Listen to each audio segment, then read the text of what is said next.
ঢাকা বিশ্ববিদ্যালয়ের শিক্ষার্থী শাহরিয়ার আলম শাম্যকে হত্যার ঘটনায় গঠিত অনুসন্ধান কমিটি তাদের চূড়ান্ত প্রতিবেদন উপাচার্য বরাবর জমা দিয়েছে। সোমবার সকালে উপাচার্য কার্যালয়ে প্রতিবেদনটি হস্তান্তর করা হয় বলে বিশ্ববিদ্যালয়ের জনসংযোগ অফিস থেকে পাঠানো এক সংবাদ বিজ্ঞপ্তিতে জানানো হয়েছে।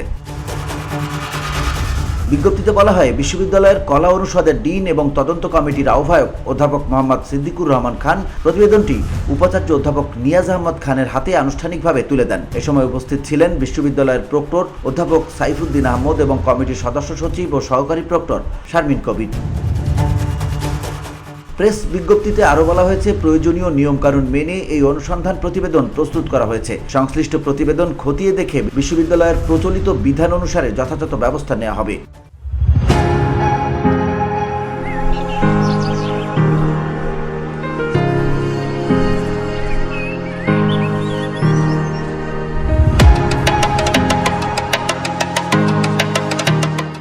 গত 13 মে রাতে রাজধানীর সোহরাওয়ার্দী উদ্যান এলাকায় ছুরিকাঘাতে গুরুতর জখম হন শিক্ষার্থী শাম্য। রাত প্রায় 12টার দিকে ঢাকা মেডিকেল কলেজ হাসপাতালে নেয়ার পর চিকিৎসকরা তাকে মৃত ঘোষণা করেন। VOD Bangla news desk.